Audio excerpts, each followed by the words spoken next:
Assalamualaikum warahmatullahi wabarakatuh. Om Swastiastu, Salam, Namo Buddhaya, Salam Kebajikan, dan salam sejahtera bagi kita semua. Halo teman-teman, kenalin, namaku Ajeng Ayu Lestari dari Fakultas Ekonomi dan Bisnis Universitas Jember. Sebelum itu, yang terhormat kepada Bapak Marmono Singgi dan Ibu Dea selaku dosen pengampu mata kuliah Akuntansi Perbankan Syariah, dan teman-temanku yang aku sayangi dan aku banggakan, dan semua penonton. Jadi di sini aku akan ngejelasin tentang transaksi pembiayaan mudharabah.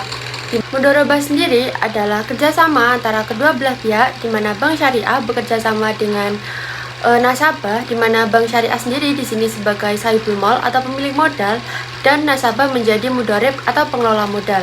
Dalam kerjasama mudharabah ini, pemilik modal dan pengelola modal yang menanam modalnya hanya pemilik modal saja, tetapi pengelola modal tidak melakukan penanaman modal juga. Berbeda dengan musyarakah, di mana apabila musyarakah, pengelola modal dan pemilik modal sama-sama memberikan modalnya untuk melakukan usaha bersama-sama. Tetapi di dalam mudharabah ini tidak, di mana mudharib dan sahibul mal yang menanamkan modalnya hanya sahibul mal saja, dan mudharibnya bertugas untuk mengelola modal yang digunakan untuk usaha. Menurut PSAK nomor 105, mudharabah sendiri dibedakan menjadi 3 jenis. Yang pertama yaitu mudharabah muqayyadah, yang kedua yaitu mudharabah mutlaqah, dan yang ketiga yaitu mudharabah musyarakah.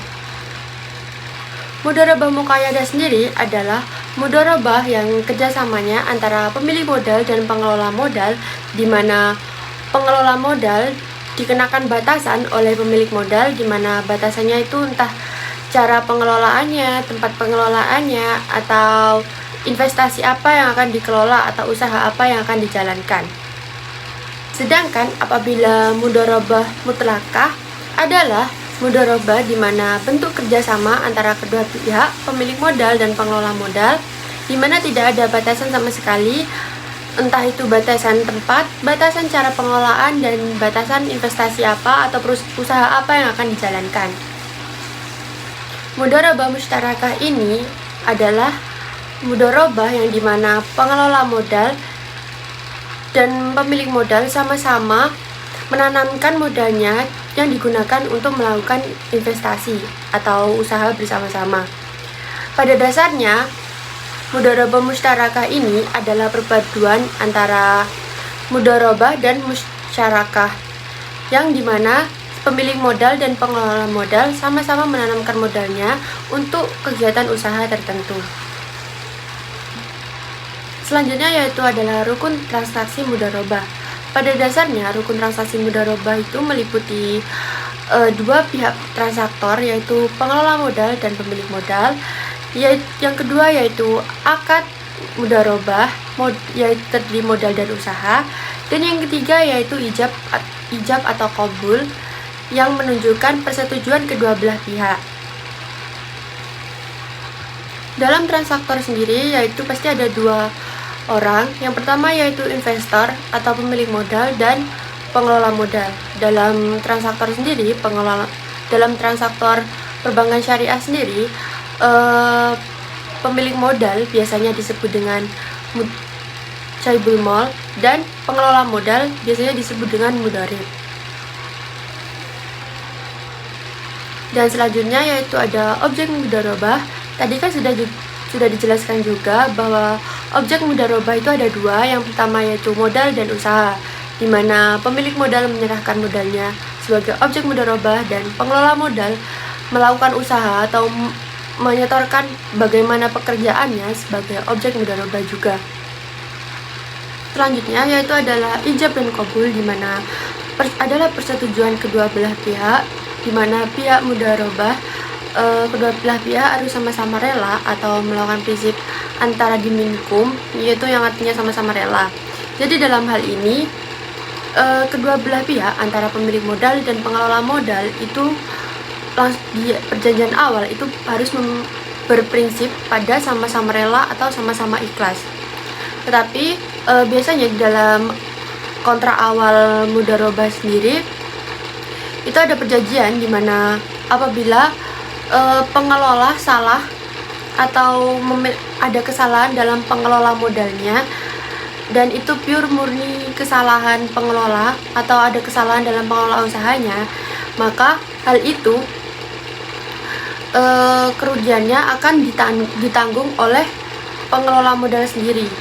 Akan tetapi jika kerugian dari suatu usaha tersebut tidak diakibatnya pure hanya kesalahan pengelola saja, maka kerugiannya akan ditanggung bersama-sama antara pengelola dan pemilik modal.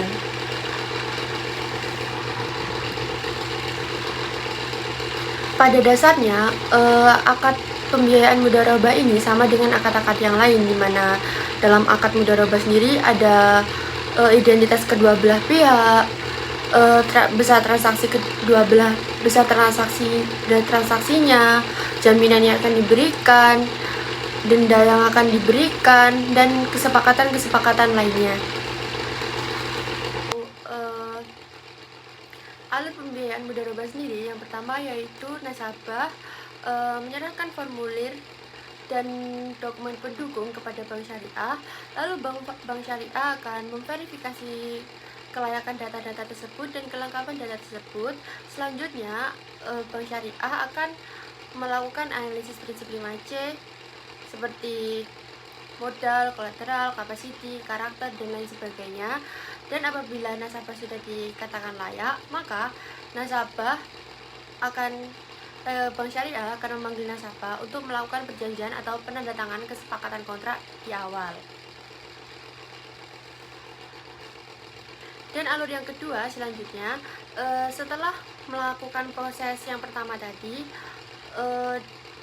dan kelanjutan alur yang kedua ini di mana bank syariah akan memberikan modalnya kepada nasabah, lalu nasabah akan mengelola modal tersebut dalam bentuk usaha dan melakukan pengelolaan sebaik mungkin hingga memperoleh keuntungan. Sehingga dalam hal ini dapat dilihat apakah nasabah tersebut melakukan pengelolaannya dengan baik atau tidak.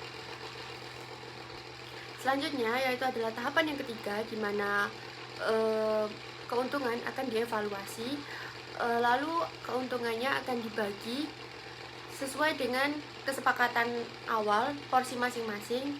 Misal bank di situ porsinya 40% dan nasabah 30%, maka pembagiannya juga akan disepakati sesuai itu.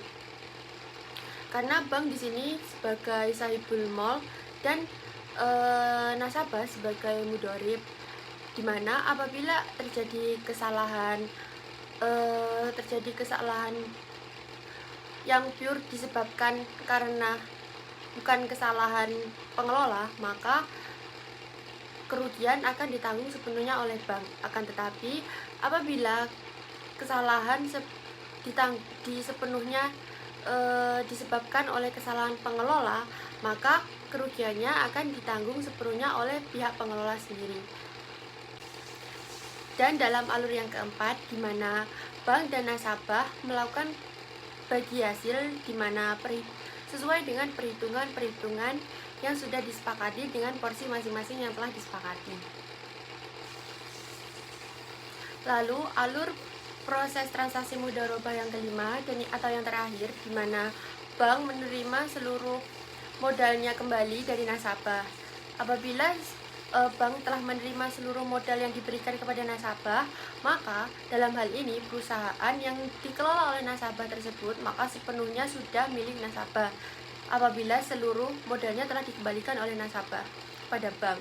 Tetapi apabila belum, maka modalnya tersebut masih akan dibagi hasil sampai keseluruhan modal tersebut telah dikembalikan secara teratur atau sesuai dengan kesepakatan di awal. Sekian materi yang telah saya sampaikan. Apabila ada salah kata, ucapan, makna, dan kalimat, saya mohon maaf sebesar-besarnya. Terima kasih kepada penonton yang telah melihat, dan jangan lupa like dan komen video ini. Sekian dari saya. Wassalamualaikum warahmatullahi wabarakatuh.